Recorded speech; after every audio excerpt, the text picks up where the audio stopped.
नमस्कार मित्रों, एक बार फिर आप सभी का स्वागत है इटर्नल ट्रूथ हिंदी में। मित्रों, आज की कथा में हम लोग बात करेंगे कि इस संसार में सबसे बड़ा दान क्या है। भगवान बुद्ध के द्वारा जो वचन कहे गए हैं उसके बारे में हम आपको इस वीडियो के माध्यम से बताने जा रहे हैं कि इस संसार में भगवान बुद्ध के अनुसार सबसे बड़ा दान क्या है। तो मित्रों, इससे पहले कि आप इस कथा में खो जाएं, इस चैनल को सब्सक्राइब अवश्य कर ले, ऑल नोटिफिकेशन को भी ऑन अवश्य कर ले।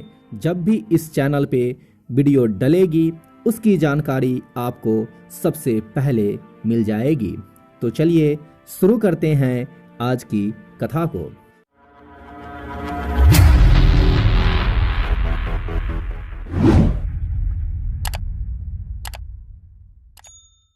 मित्रों, बात उस समय की है जब एक मगध साम्राज्य हुआ करता था और उस मगध साम्राज्य पे उस समय भगवान बुद्ध के अनुयायी राजा बिंदुसार का शासन था। और राजा बिंदुसार के राज्य में सभी प्रजा अत्यंत सुखपूर्वक रहते थे। अगर वीरों की गणना की जाती है मगध साम्राज्य में तो उसमें महाराजा बिंदुसार का भी नाम बहुत आदर से लिया जाता है। मित्रों, उसी समय एक दिन मगध राज्य में तथागत गौतम बुद्ध का आगमन होता है। उनके आने की खबर से पूरे पाटलिपुत्र में खुशियां छा जाती है और मगध के राजा बिंदुसार को जब ये समाचार मिलता है कि भगवान बुद्ध मगध की राजधानी पाटलिपुत्र में पधार रहे हैं तो स्वयं बिंदुसार भगवान बुद्ध के स्वागत के लिए अपने महल से प्रस्थान कर जाते हैं और अपने नगर के द्वार पे तथागत गौतम बुद्ध का स्वागत करने के लिए प्रतीक्षा करने लगते हैं।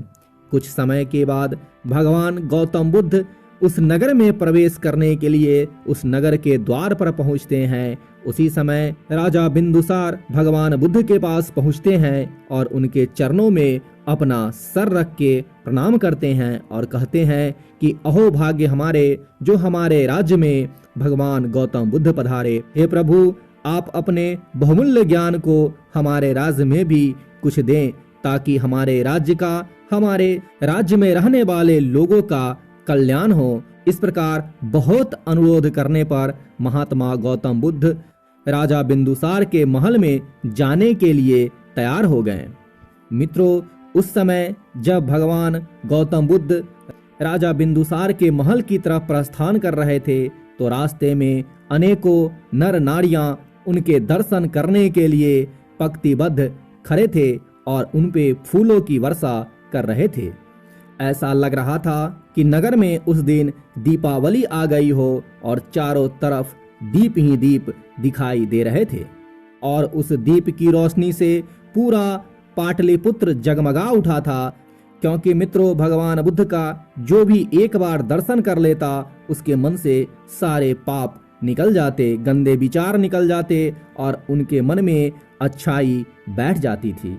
इस तरह भगवान बुद्ध का जो भी दर्शन करता उसके मन के सारे बुरे ख्याल दूर हो जाते। इस प्रकार मित्रों, कई दिनों तक उस मगध राज्य में विहार करने के बाद भगवान बुद्ध बिंबिसार से कहते हैं कि बिंबिसार, अब मुझे प्रस्थान करना चाहिए। मैं आज से 2 दिन बाद मगध से प्रस्थान कर जाऊंगा। इस पर सम्राट बिंबिसार ने अपने राज्य में इसकी सूचना दे दी कि भगवान गौतम बुद्ध 2 दिनों के बाद मगध से प्रस्थान करने वाले हैं। मित्रों, जब लोगों को यह पता चला तो वह उनके लिए भेंट आदि लेकर उनके दर्शनों के लिए आ गए। मित्रों, अपने शिष्यों के साथ बैठे हुए बुद्ध लोगों की भेंट स्वीकार कर रहे थे। सम्राट बिंदुसार ने उन्हें भूमि, खाद्य, वस्त्र, वाहन आदि प्रदान किए। नगर के सेठ ने भी धन धान्य और स्वर्ण आभूषण उनके चरणों में अर्पित किए। सभी के दान को स्वीकार करने के लिए बुद्ध अपना दायां हाथ उठाकर स्वीकार इंगित कर देते थे, अर्थात वो दान को एक हाथ से ही स्वीकार करते थे।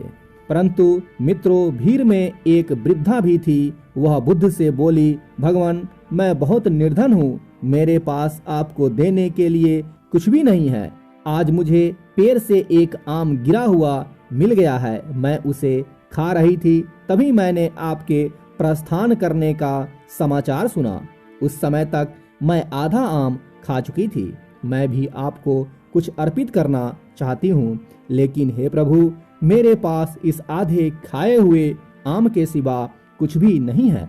इसे ही मैं आपको भेंट करना चाहती हूँ, कृपया मेरी भेंट स्वीकार करें। मित्रों, इतना सुनते ही भगवान बुद्ध अपने आसन से खड़े हो गए। मित्रों, वहां उपस्थित अपार जन समुदाय, राजा महाराजाओं और सेठों ने देखा कि भगवान बुद्ध अपने आसन से उठकर नीचे आए और उन्होंने अपने दोनों हाथों को फैलाकर बुद्ध उस वृद्ध बुढ़िया का आम स्वीकार करते हैं। इस पर सारे नगरवासी बहुत आश्चर्यचकित हुए और सम्राट बिंबिसार ने चकित होकर बुद्ध से पूछा कि भगवान, एक से बढ़कर एक अनुपम और बहुमूल्य उपहार तो आपने केवल हाथ हिलाकर ही स्वीकार कर लिए, लेकिन इस बुढ़िया के जूठे आम को लेने के लिए आप आसन से नीचे उतरकर खुद उस बुढ़िया के पास आए। हे प्रभु, इसमें ऐसी कौन सी विशेषताएं हैं जो आपको अपने आसन से उठने पर मजबूर कर दिया? कृपया आप मुझे समझाएं। इस पर मित्रों, भगवान बुद्ध मुस्कुराए और बोले कि हे राजन, इस वृद्धा ने मुझे अपनी समस्त पूंजी दान में दे दी है। आप लोगों ने मुझे जो कुछ भी दिया है वह तो आपकी संपत्ति का कुछ अंश मात्र है, और इसके बदले में आपने दान करने का अहंकार भी अपने मन में पाल रखा है। इस वृद्धा ने मेरे प्रति अपार प्रेम और श्रद्धा रखते हुए मुझे सर्वस्व अर्पित कर दिया है, फिर भी उसके मुख पर कितनी नम्रता और करुणा है। हे राजन, इस वृद्धा ने अपने मुंह का निवाला मुझे दे दिया। मेरी वजह से पूर्णतः अपनी भूख भी इसने शांत नहीं कर पाई।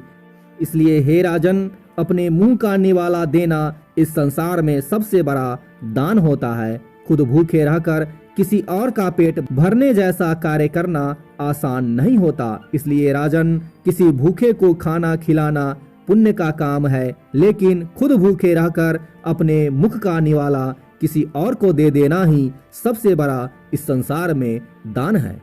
इतना कहते ही सारे नगरवासियों को दान देने के लिए धन्यवाद कहा और उस राज्य से प्रस्थान कर गए। तो मित्रों, कैसी लगी हमारी आज की दान से संबंधित कथा? अगर अच्छी लगे तो इस कमेंट सेक्शन में अपने अनुभव को अवश्य बताना और इस वीडियो को लाइक करना मत भूलना, क्योंकि मित्रों, आपका एक लाइक हमारे मोटिवेशन को और भी स्ट्रॉन्ग बनाता है। तो मिलते हैं अगली वीडियो में एक अगले कथा के साथ। तब तक भगवान बुद्ध आपका